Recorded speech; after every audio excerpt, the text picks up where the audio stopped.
রহমান বলেছেন, আমরা আমাদের যে গণতান্ত্রিক অধিকার আছে যেটা আমরা হারিয়েছি, কথা বলার অধিকার, আইনের শাসন, মানব অধিকার, ভোটের অধিকার, এই অধিকারের মধ্যে দিয়ে একটি নতুন বাংলাদেশ গড়তে হবে।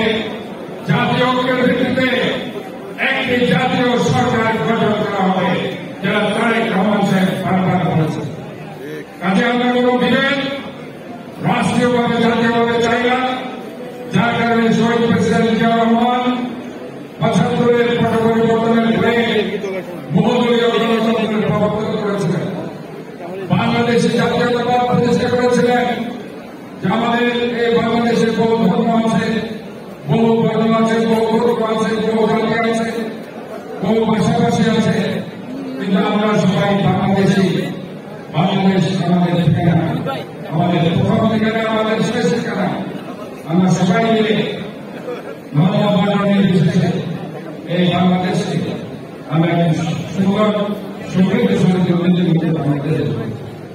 কাজে আজকে এই কথা আমরা আমাদের দেশের লেখক কলেজে আপনারা দেখেছেন, বাংলার এই গণতন্ত্রকে প্রাতিষ্ঠানিক রূপ দেওয়ার জন্য উনি জেল কেটেছেন, আন্দোলন করেছেন, সংগ্রাম করেছেন।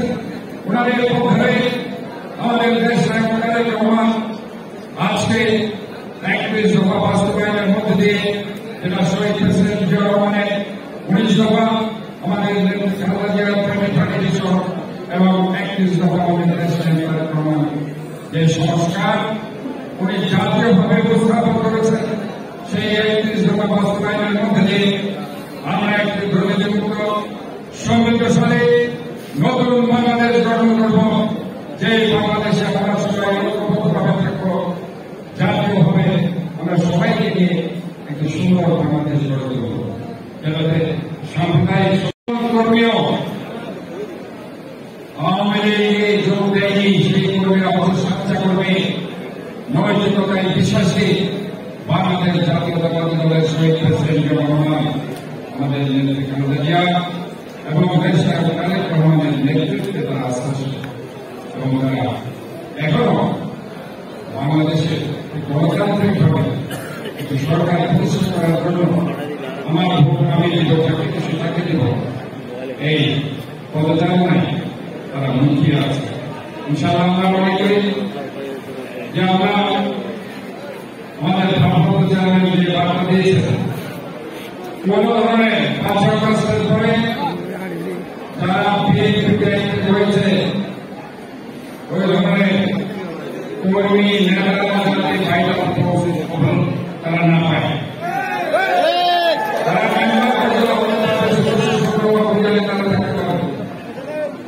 ১৬ বছর আন্দোলন সংগ্রাম করেছে তারাই যাতে মুখ্য পদগুলো পায়।